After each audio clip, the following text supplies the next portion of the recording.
Hello, everybody, and welcome back. Today, we need to talk about Post Malone.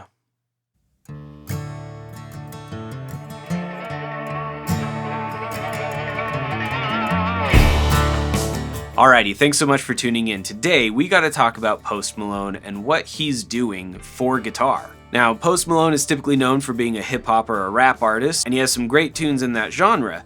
However, last Friday, he released an entirely country record, and it is #1 on iTunes. The other significance of this country record is that of the 18 songs on there, 15 of them feature some of the biggest names in country, as well as some of the biggest up-and-coming names in country music. The features include Tim McGraw, Hank Williams Jr., Morgan Wallen, Blake Shelton, Dolly Parton, Brad Paisley, Luke Combs, Lainey Wilson, Jelly Roll, Ernest, Sierra Farrell, Luke Combs again, Chris Stapleton, Hardy, and Billy Strings. I mean, these are the biggest names in country music, as well as, like I said, the up-and-coming Sierra Farrell and Billy Strings making it onto a Post Malone record is huge. Now, before we go any further, I'm not saying that this is the greatest record ever released. I'm not saying that Post Malone is the greatest guitarist ever. What I am saying is that anyone who picks up a guitar has to recognize that country music is a significant part of its history. I'm also saying that for the past decade or more,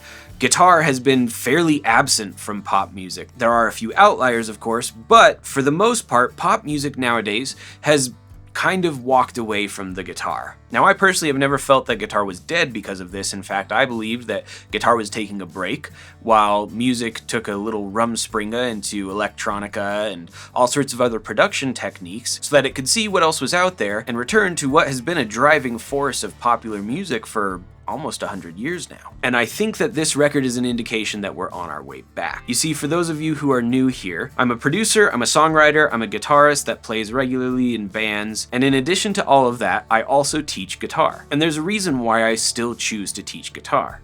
It's because #1, it is a very nice, consistent stream of income. And #2, it's because teaching the younger generation helps me keep a finger on the pulse of what they are listening to. And it's felt like for a while, there's been a dry spell of pop music for me to teach them. Oftentimes, we have to go back to the greats that we know and love: Led Zeppelin, the Beatles, AC/DC, all the way up to Nirvana, and the grunge era. It feels like we have to harken back to a time when guitar was a driving force in pop music.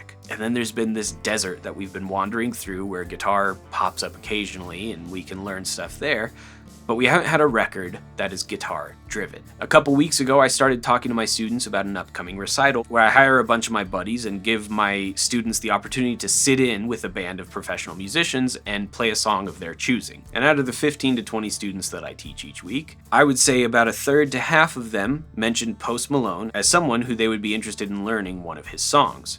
In addition to that, I would say that another third to about half of them also listed country music as a genre that they would be interested in playing a song from. And so with that, the fact that one of the biggest pop stars around today has released a country record is incredible.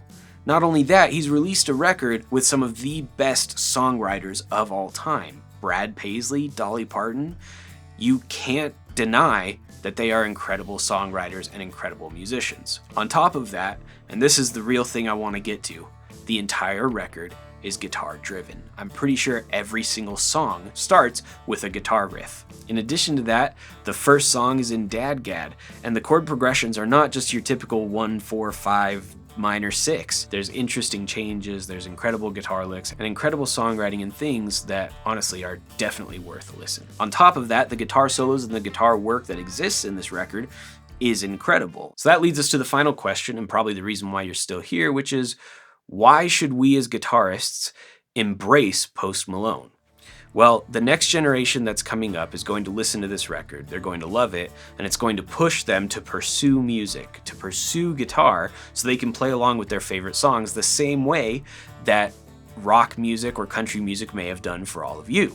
On top of that, we all have to accept that Post Malone, while he may not be the greatest guitarist ever, is a good guitarist and has been covering incredible guitar works for as long as he's been around. During COVID, he did a live stream with some other musicians, including Travis Barker from Blink-182, and the first song that they did was Smells Like Teen Spirit by Nirvana. In 2021, he released a video where he covered Brad Paisley's I'm Gonna Miss Her and Sturgill Simpson's You Can Have the Crown. In addition to that, Billy Strings, in an interview with Rolling Stone, says that Post Malone's knowledge of Hank Williams songs outpaces his own. Post Malone has a great love for guitar-based music, and so now that he has a platform and has influence, it can only be a good thing that he's going to keep releasing music and ideally continue to keep guitar in the forefront of that music. I was raised during the 90s era of country music, which was, in my opinion, some of the best country music of all time. And my love for all of those artists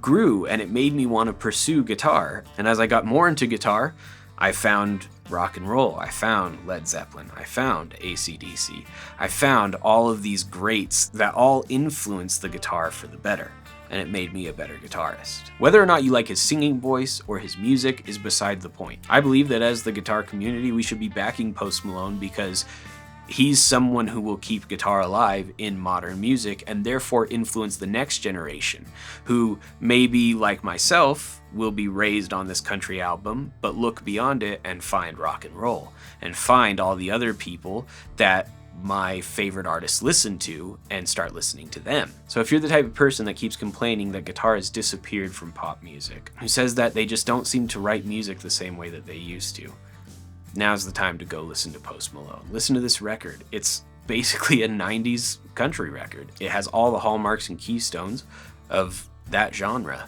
and it should be praised as such. Again, I'm not saying it's the best record in the world.